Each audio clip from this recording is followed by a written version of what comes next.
Hola, ¿qué tal? ¿Cómo estás? Una vez más en tus pantallas, muchísimas gracias. Estamos trabajando para vos con mucho gusto, buscando la manera como podemos entender los fenómenos que la sociedad, la vida nos plantea permanentemente.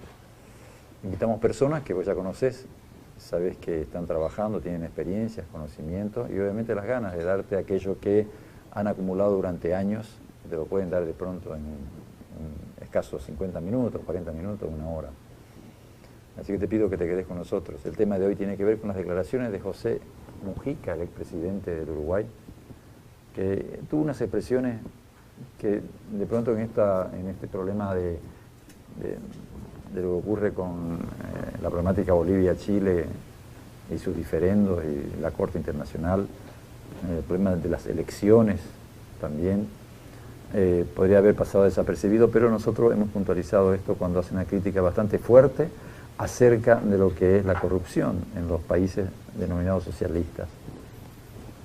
Es un interrogante para todos, dado que generalmente estos gobiernos socialistas, una de sus bases teóricas o ideológicas es la moral, la ética, y normalmente están en contra y sacan a gobiernos de tinte capitalista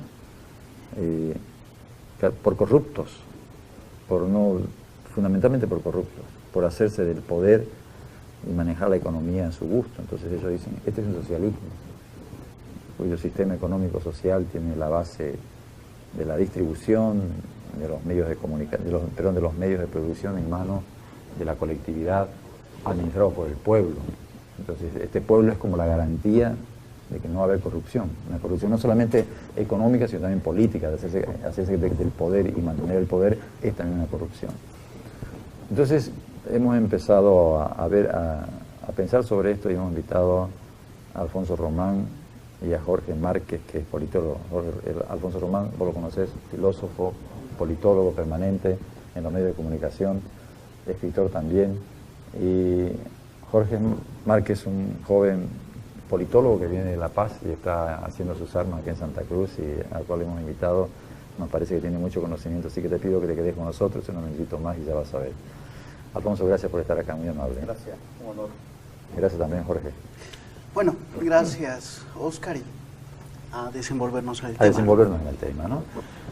¿Qué plantea? Vamos a empezar con, ¿qué te parece? Con Jorge, solamente para asustarlo un poco. Perfecto. Jorge es politólogo. Hemos conversado en un programa de radio con Jorge sobre este tema, pero no lo terminamos, ¿no? Quedó un poco de ahí que venimos a tratar de completarlo acá. ¿Es un golpe fuerte o puede pasar desapercibido lo que dice José Mujica respecto de la corrupción de Brasil, Argentina? Le tocó lamentablemente a Bachelet y muy de cerca. No es grande la corrupción en Chile, pero da la mala suerte que es su propio hijo. Y eso es imposible. No saltó a Bolivia, bueno, tocó Venezuela y saltó a Bolivia Pepe Mujica, vaya a saber por qué. Pero seguramente no se habrá enterado, por lo menos del fondo indígena, digamos, ¿no? entre otras cosas. En tu criterio, ¿qué sirve esto? No va a tener otra repercusión, pero sí puede servir para el análisis de la gente que lo empieza a masticar, ¿puede ser? La crítica que hace este expresidente Mujica es muy interesante y es un problema con el cual el socialismo ha tenido que lidiar desde sus inicios. Ayer en radio, como lo estabas comentando, vimos un pequeño aporte y balance histórico de los problemas que hay dentro de esta misma idea, desde los utópicos hasta nuestros tiempos, ¿no? Voy a intentar resumirlo lo más posible para meternos para ubicar un poquito a esa piscina y demás. Los problemas del socialismo como tal empiezan desde los utópicos y uno de los que ve estos problemas y los vive es un señor inglés llamado Robert Owen, el cual con sus grandes intentos de cambiar a la sociedad, tanto en Nueva Lamarck como en Nueva Armonía, encuentra desgracias terribles, ya que la gente en estas comunidades experimentales, por llamarlo de alguna forma, se dedicaban más a pensar en un nuevo hombre y en una nueva sociedad que a trabajar. Este pequeño gran conflicto al final lo tomó el señor Owen y terminó echando la culpa a la gente, ¿no? Siendo el capital humano muy pobre para este experimento. De ahí vienen dos personajes que ya son míticos, incluso me atrevo a decir sagrados para la izquierda y para los socialistas, comunistas y demás, que son Federico Engels y Carlos Marx. Aparecen como profetas pronosticando el fin del capitalismo, un capitalismo que en el tiempo de estos dos hombres era totalmente terrible y funesto, donde no le interesaba en absolutamente nada las condiciones de vida de los proletarios y los trabajadores en sí, ¿no? Que deberían estar trabajando entre 10, 18 horas, el trabajo infantil era muy común en ese tiempo, y tanto Marx como Engels hacen esta crítica al capitalismo y pronostican su fin, porque un día el proletariado debería de sublevarse y tomar el poder y acabar con esta sociedad burguesa, capitalista y malvada. Pero cuya base esgrimían ellos capitalismo que tenía como una de sus bases fundamentales el capital, y no al hombre y al trabajo, sino el capital. Y lo sigue siendo hoy. Sí. Pero a diferencia del tiempo de Marx, el capitalismo y demás ha evolucionado y ha cambiado, de que podemos ver a proletarios, si es que podemos llamarlos, interviniendo. Exactamente, con PhD, trabajando en grandes empresas de tecnología, moviendo unas maquinitas, trabajando 6 horas, recibiendo un jugoso sueldo, Cambió. Beneficios sociales. No estaba en el libro del Capital eso. No estaba en el libro del Capital. Uno de los amigos y un intelectual muy interesante también de la izquierda, alemán, socialdemócrata, el señor Eduard Bernstein, que conoció tanto a Marx y a Engels, se da cuenta de este cambio. Ya conoció a Marx tanto y a Engels muy mayores, y les dijo, creo que están equivocados, porque el proletariado, en vez de ser cada día más pobre, como se suponía, llegó a tener un nivel de vida justificable, a ganar un poquito más y a mejorar sus condiciones de vida.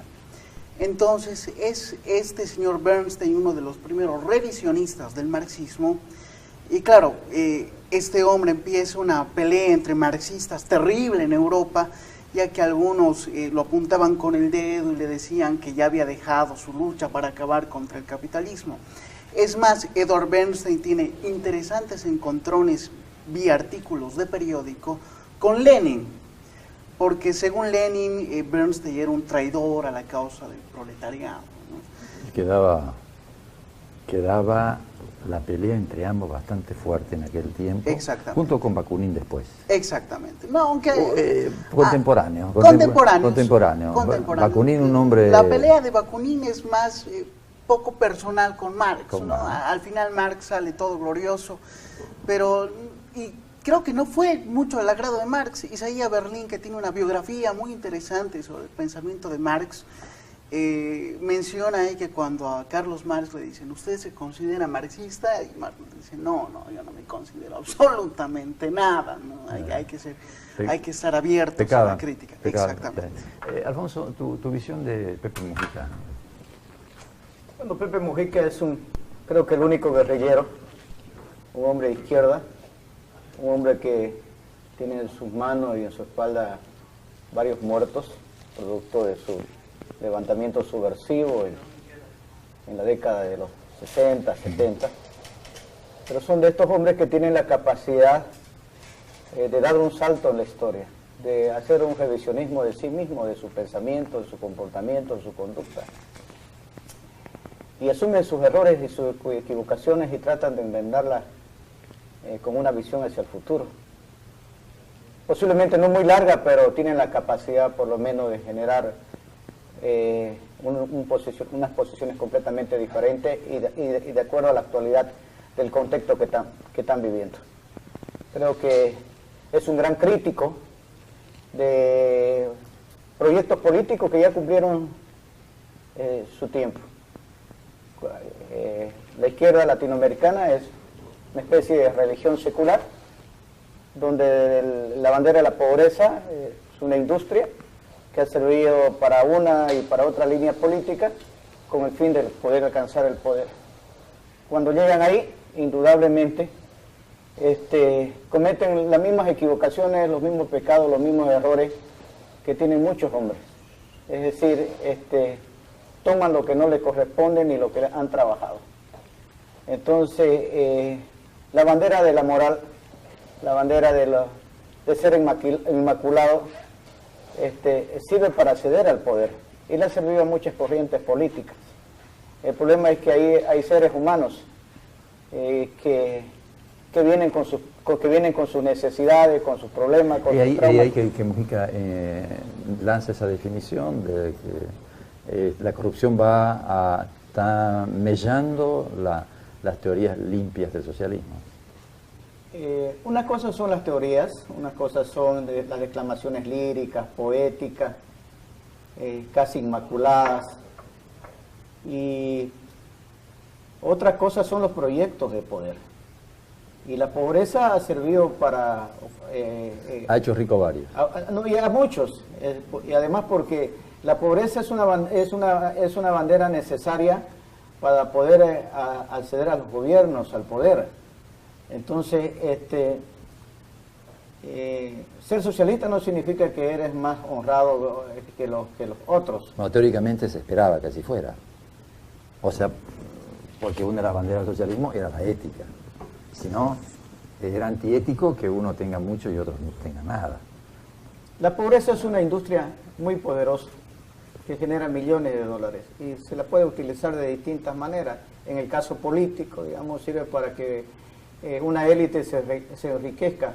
El mayor ejemplo es la experiencia cubana, donde hay una élite militar, política, que viaja por el mundo, que tiene vacaciones, que usan pasaportes diplomáticos, que sus hijos acceden a un nivel superior de alimentación, de educación y de mucho confort, que el 95% del resto de los ciudadanos no lo tiene.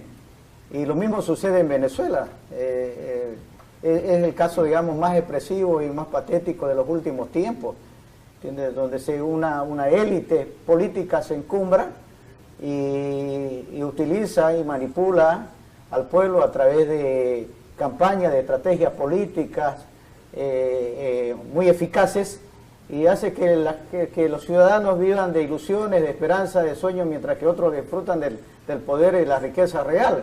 Y en el caso de Chile, pues es una excepción, porque en ese país hace muchos años que ya el tema de la corrupción no es un problema ni siquiera de debate político, porque prácticamente lo tenían superado.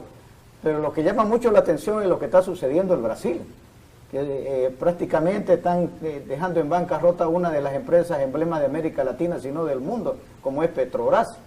Entonces, a nombre de los ciudadanos, del pueblo, de la pobreza, de la miseria, hay gente que se hace con el poder. Y lo mismo que lo que está sucediendo en Bolivia.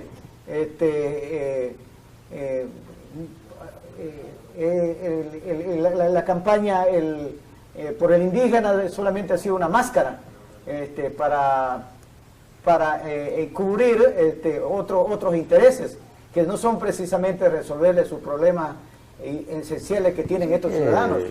Les comento, podés participar, es una discusión, no es pregunta-respuesta, ¿verdad? Por favor. Hay teóricos que están expresando lo siguiente: se está el capitalismo por un lado, el socialismo por otro, y una vía intermedia llamada populismo. En realidad lo que ha habido más populismo. En Sudamérica hay una tendencia muy fuerte a eso. Tiene que haber, tomando el populismo como una de sus bases, el que aparezca un líder fuerte, carismático, salvador, guiador. No se amparan en las leyes, en los conceptos. Quizás eso es lo que está viendo Mujica, en tu criterio. Bueno, hablar de populismo es, no sé si meternos en un tema complicado, pero posiblemente exquisito, ¿no? Mucha gente últimamente, tanto en la oposición boliviana como en la venezolana y demás, se levantan en grandes discursos contra el populismo, desconociendo absolutamente qué es, cómo funciona. Básicamente el populismo ya viene y nace desde la antigua Roma, ¿no? Con la creación de un partido popular que era opuesto al partido de los patricios. Si algo hay que destacar desde ese tiempo sobre los populistas es que tienen la innata habilidad de hacer pasar intereses propios por intereses del pueblo como tal. Y es ahí el gran papel que juegan y saben cómo mover a las masas como tal. Si eso pasaba en Roma y lo llevamos a una etapa contemporánea como la que estamos viviendo, de una sociedad de masas lamentablemente mal informada, es muy fácil caer en un discurso. Es pertinente hablar de populismo porque al final de cuentas suben con la bandera socialista, pero se transforman en populismo, porque son personalidades. Y ahí viene, y ese populismo no tiene una bandera ética, tiene una bandera más bien de repartir, de captar adoraciones, repartijas económicas sin ningún proyecto, sino porque se es bueno. Y creo que ahí es donde apunta Pepe Mujica. Sí, yo creo que Mujica es el gran crítico. No digo que es un revisionista porque no es un teórico, no es un creativo, no ha propuesto, digamos, una tesis alternativa, pero es un gran observador y su experiencia lo llama a generar reflexiones como las últimas que hemos conocido. El capitalismo siempre ha estado instalado en la vida de la humanidad, solo que ha tenido algunas variantes. Son los discursos los que manipulan las cosas, y en este caso coincido contigo, también con nuestro invitado, que después de la experiencia cubana no ha existido en América Latina un proyecto socialista real. Pero que terminó en un populismo, porque tenés a Castro 50 años, tenés a Perón para siempre, hasta el día de hoy muerto hace 30 años atrás, pero sigue la figura. Es decir, somos pueblos de figuras, no somos de leyes. No, somos pueblos, ahí está Lula somos pueblos que siempre estamos esperando un mesías, una especie de profeta que venga y nos resuelva los problemas de nuestra vida sin nosotros tener que trabajar. Entonces esta masa que se moviliza en América Latina y que es expresión de casi todos los países, nunca olvida a estos hombres. Y ese es el caso de la Argentina, que ahora te lo terminan de enterrar. Hay abuelitas que todavía siguen votando por el peronismo porque algún día les llegó una máquina de coser. Y jovencitos también siguen votando. Vamos a hacer un pequeño corte y volvemos enseguida.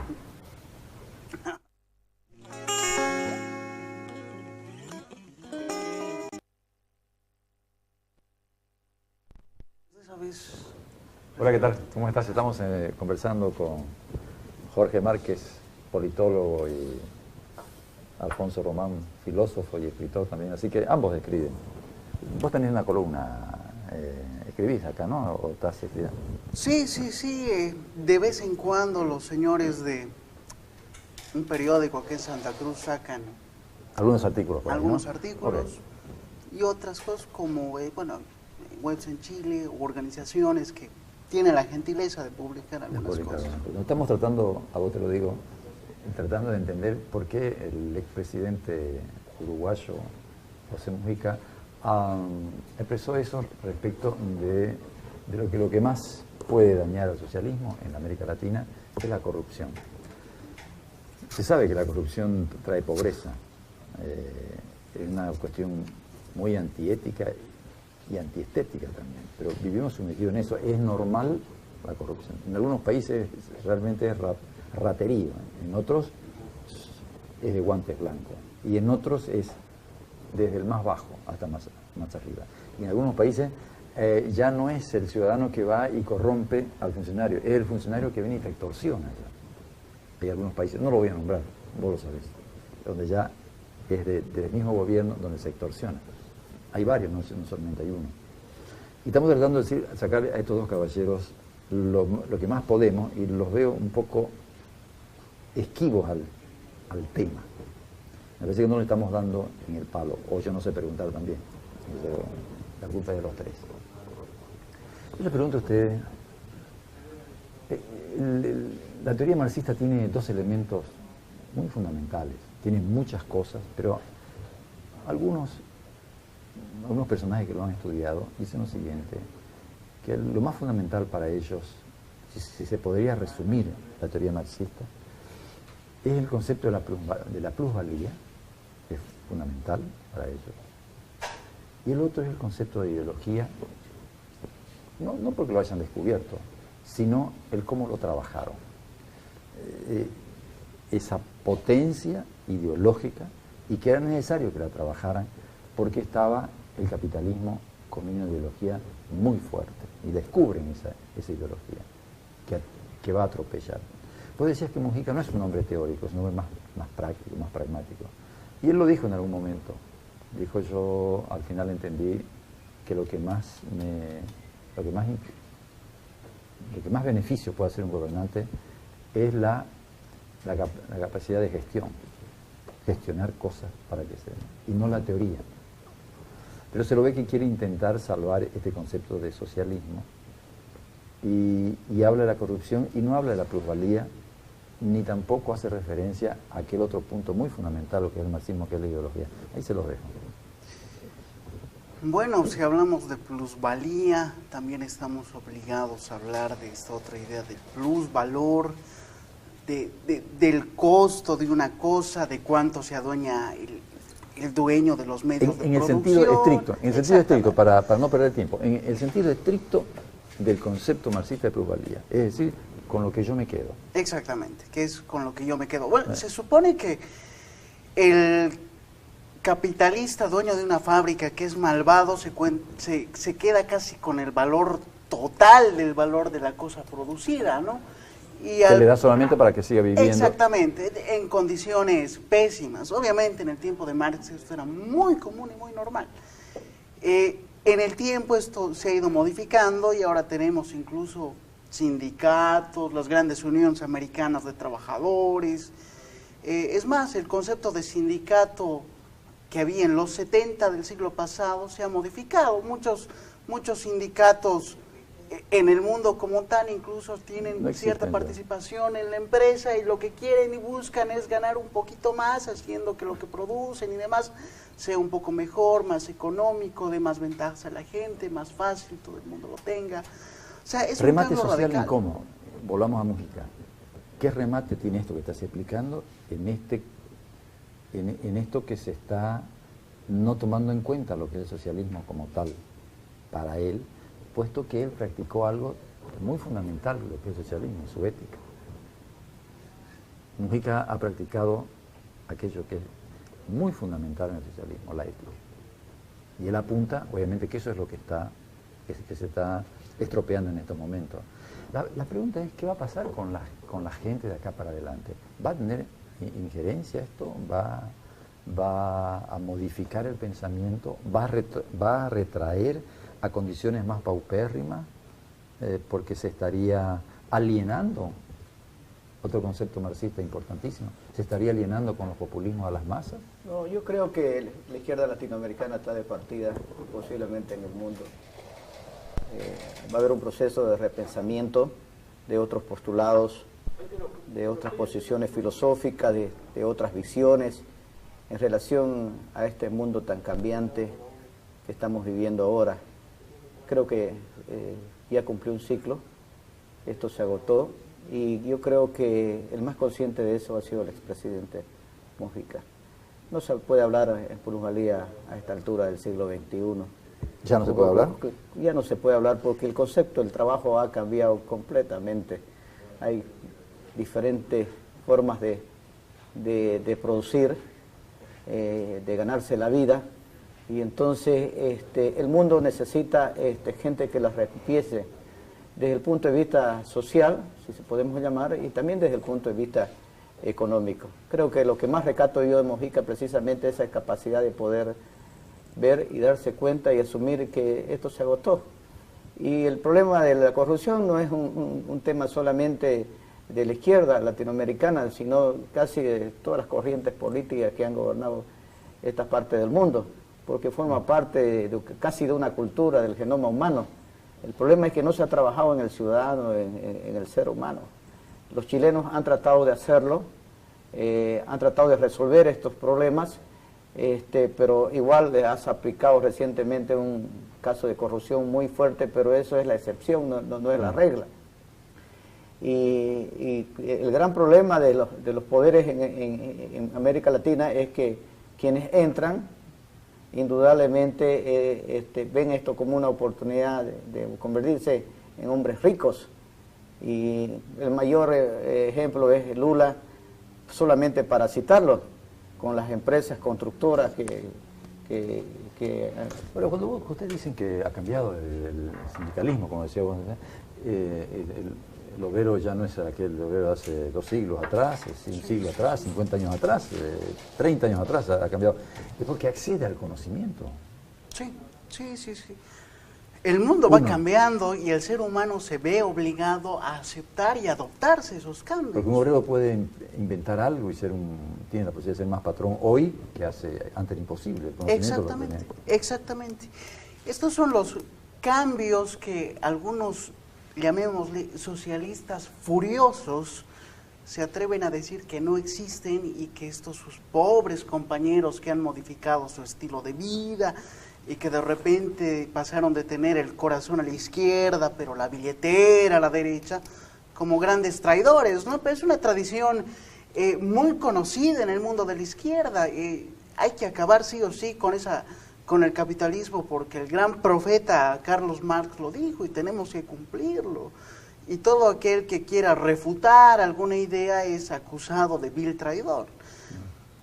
Sin embargo, hay que tomar en cuenta de que al final del día todos somos seres humanos, todos cometemos errores por más que tengamos muy buenas intenciones. Los ejemplos de Cuba son muy claros. La Unión Soviética es un claro ejemplo de que la corrupción es una bomba que puede deshacer cualquier sociedad.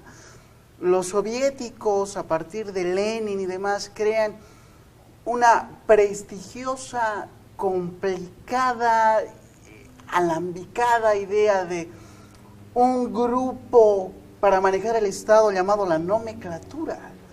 Y era una cosa terrible, con una burocracia brutal.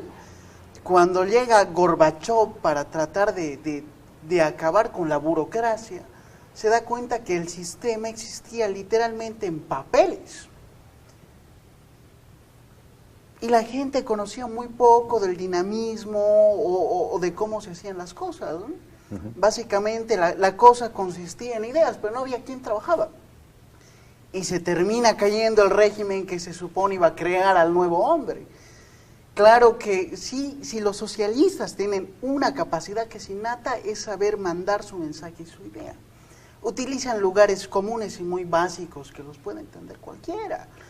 Cuando la gente habla de revolución o de proceso de cambio o de lo que usted imagine, mucha gente se siente identificada, porque es un mensaje que se puede mandar muy fácilmente, manejando ideas básicas como la de Carl Schmitt, que no es un teórico brillante, pero que sí sabe cómo se venden las cosas de manera fácil, práctica y rápida, más algunas cositas de este señor Laclau, de la señora Chantal Mouffe.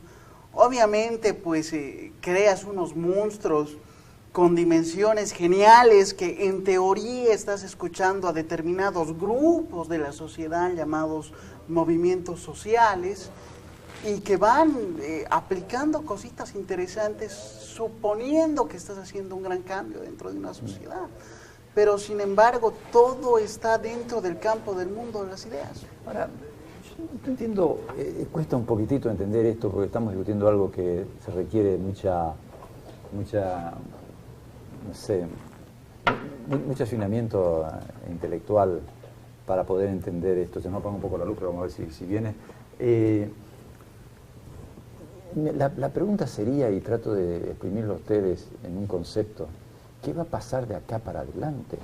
Tenés un capitalismo que se anida fundamentalmente en el capital como su núcleo central y tenés las enormes masas que se anclan en la emocionalidad, listas para que venga alguien, un prestidigitador, y las empiece a manejar. Seguimos entrampados en eso. Alfonso, antes que se Sí, me vaya el tiempo, estás muy tranquilo. No, estos profetas del socialismo son como estos misioneros de estas sectas radicales que saben muy bien manejar a la gente y a los ciudadanos en su emocionalidad. ¿Pero por qué razón? Está bien, estamos describiendo y me gustaría un ensayo teórico de ustedes, no la descripción.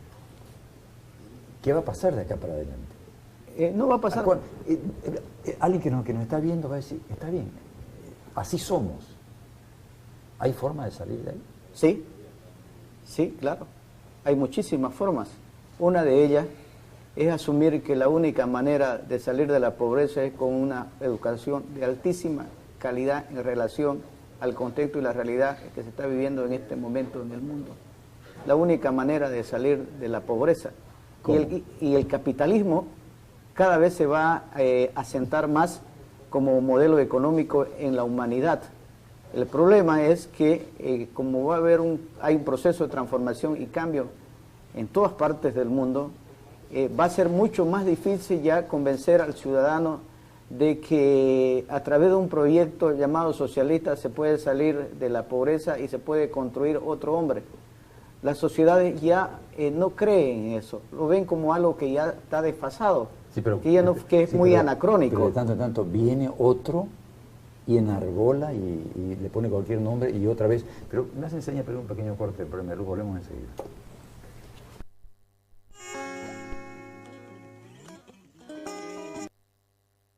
Vos para dejarle algo al ciudadano. Hola, ¿qué tal? Estamos en el programa Tumpa en Televisión, muchísimas gracias. Estamos conversando con Jorge Márquez, que es politólogo, y Alfonso Román, que ustedes ya lo conocen acá, colaboradores permanentes. Vuelvo a preguntar, el que nos está viendo, tenemos esta cultura así. Y alguien se puede poner, ¿y qué hacemos? Porque al final de cuentas la gente sufre. ¿Y por qué sufre? Porque va y no tiene médico. Sin embargo, le han proyectado y le han vendido una revolución, bolivariano sucrense, un cambio, pero viaja apretujado, subalimentado. Hemos visto que en estos días Bolivia es el país que tiene más índice de muerte, natalidad, nacer tanto de la madre como el niño. Entonces, espera de sus cultores como usted, dice, bueno, ¿y ahora? No un fárrago de hojas inmensas de teoría, sino cómo se puede ir instrumentalizando posibilidades como para que él tenga dónde agarrarse y ya no creer un discurso de algún semidios, ¿no? Porque al final de cuentas eso es, porque él cree en el semidios. Pero resulta que cuando va al hospital le dicen, mire, hay paracetamol nomás. El que tiene un seguro. ¿Es un problema que molesta a la intelectualidad boliviana? Probablemente no. Oscar, en el país hay una gran comodidad por ocupar espacios de poder solo para hacer dinero de un lado y del otro. Y esto es válido para el oficialismo como la oposición. Estamos en manos de imbéciles. Todos los días lo vemos desfilar por las pantallas de televisión. Manos de imbéciles. De imbéciles y de gente, no voy a generalizar, alguna de ellas o muchas, con muy pocos valores y sentido de humanidad por el otro. Es por eso el desastre en el que estamos viviendo en este momento en Bolivia, a nivel de la salud, de la educación y de otras áreas que hacen a la vida de los ciudadanos. No ha habido la preocupación por construir una cultura política con valores. Todo está vacío. Estamos en este momento viviendo una situación de la nada. ¿Cómo va a terminar esto? No lo sé. Pero existe la posibilidad de que en este país en algún momento otra vez surja una gran poblada y bien merecida, porque no hemos tampoco tenido... ¿Para terminar dónde? Para terminar lo posible... Ya que vamos de poblada en poblada. Óscar, no hemos tenido la capacidad de construir una verdadera élite política como lo tienen los países desarrollados. No ha habido ni siquiera el interés, porque es de conveniencia de muchos que esto continúe así. Más poblada que esto, vos fíjate, cuando sube Evo Morales, desarma por completo a la llamada oposición. Por completo. No pueden ponerse de pie. No habían tenido columna, era cartílago. No. O sea, fíjate vos, o sea, los datos nos están diciendo eso. Entonces, quiere decir, ¿qué había? ¿Había un pensamiento? ¿Qué era lo que había? Jorge, si podés intervenir, no esperé que te pregunte, porque no te pregunto más. Perfecto. Se está ganando el dinero, es fácil, Jorge, acá. No había. Es decir, vos viste que hasta el día de hoy no hay. Entonces, ¿qué había? Quiere decir que no había un concepto, porque nadie se anima a salir a pelearlo tampoco. Y si bien es cierto que hay un riesgo, tampoco está el coraje, no había tampoco lo está para enfrentarlo. O sea que es bien digno de ver el programa, lo que ha ocurrido en Bolivia. Pero no solamente en Bolivia. Bueno, pero no mal de mucho, quedémonos acá, no nos salgamos. Mal de mucho, es lo que estamos viviendo.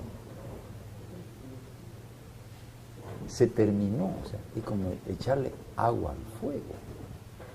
Entonces, ¿y estos señores políticos grandes que habían? ¿Dónde están?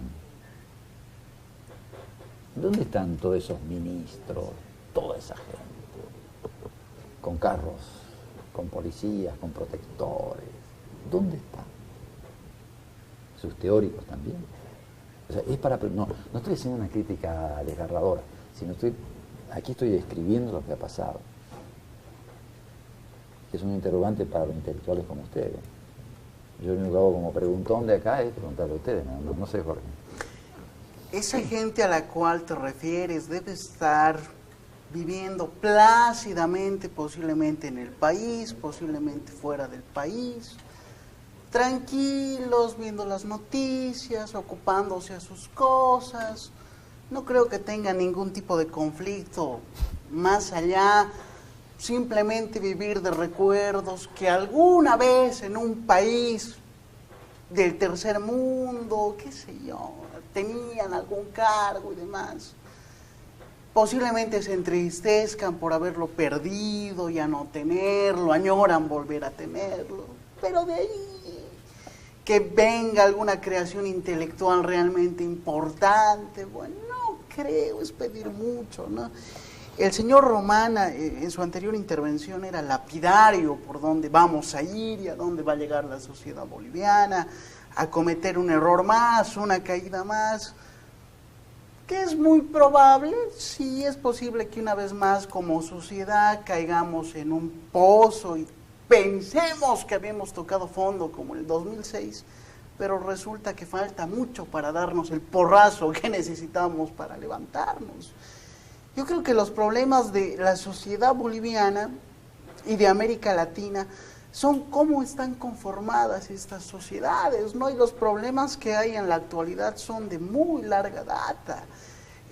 Tienen que ver con los gobiernos de los imperios que había, como el incaico, el choque que hay con los españoles, las ideas que se empiezan a crear en la colonia. Terminamos con la gran mayoría de los países latinoamericanos, sociedades informales, parainstitucionales, que de una manera extraña se convierte en una forma de vida. Hay gente que trabaja yendo a hacer cola sin ir muy lejos a la Caja Nacional de Salud, los famosos tramitadores, o sea, la gente las acepta y no las critica, es más, ven un beneficio en vez de ver algo que está mal. es parte también de la capacidad crítica que hay en gran parte de América Latina. Es más, hacer un cambio radical y verdadero, si es que podemos llamarlo, es cambiar con todas estas cosas. Y la verdad es que no creo que los latinoamericanos nos vayamos a tocar el pecho y decir, bueno, a partir de aquí es necesario hacer las cosas Vamos diferentes. a seguir cayendo indefinidamente. Mucho peor los bolivianos, ¿no? Porque para que haya un cambio real y radical, habría que ir dejando algunas, como dijo Meiji, ¿no? Este emperador japonés, hay que dejar de lado nuestras perniciosas costumbres y abrirnos al mundo. Y en el caso boliviano, latinoamericano y en gran parte del tercer mundo es muy difícil. Sin ir muy lejos, tendríamos que dejar de lado cositas que son muy placenteras y que nos gustan a la gran mayoría, ¿no? Los carnavales, tanto en Santa Cruz, en Oruro, la tertulia, nuestros famosos entre comillas, cosas que no creo que vayamos a tocarlas porque al final del día, por más que nuestros carnavales sean malos, nuestros políticos sean malos y nuestro fútbol sean malo, juega un papel fundamental, que es distraernos. Ahora viene una pregunta, antes que se nos vaya el tiempo. ¿Por qué estas élites van muriéndose? Porque no son élites. Las élites se reproducen en el poder y se reproducen en sí mismas, en su propia sociedad, y son hombres de avanzada. Por eso las élites que son realmente élites, no solamente gobiernan países, se convierten a veces en imperios, son países dominantes, poderosos, pero por algo muy importante, que son élites educadas, están preocupadas por su formación y por la conducción, no solamente de su poder, sino de marcar el tono en un país, y eso es lo que no tenemos en Bolivia. Porque, por ejemplo, esa élite, bueno, a partir del 2006, es la élite del MAS, y lo que aparece no es, de la que había ya no hay, es lo que va apareciendo de la llamada oposición, aparecen nuevos actores, van apareciendo, ¿no? Sí, los gobernadores. Sí, pero son ciudadanos que adquieren cargos, pero no tienen la talla de una élite. Esa es una palabra muy grande. Estamos en manos de... Chile y Uruguay, que agarró todo el cono sur del 70 con guerras y con muertes, pareciera que son los dos que han aprendido una lección, que sus élites siguen siendo las mismas. Fíjate vos como Frei, que era un hombre antes de Pinochet, llega a ser presidente después de Pinochet. Mirá Mujica, mirá el otro. Ya tuvo ese fenómeno. En cambio, en Venezuela es todo. En Brasil, bueno, hay una lucha ahí todavía por la corrupción. Si no, no habría.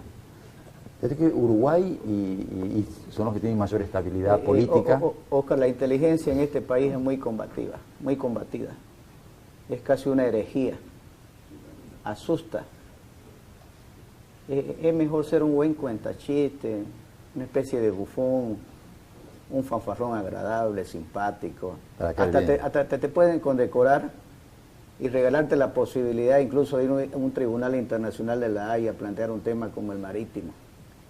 Así está el país. Así está el país. ¿Que no está bien plantearlo en La Haya para vos? Ya que lo tocas el tema. Nos quedan 3 minutos, dale. Yo he seguido paso a paso este proceso.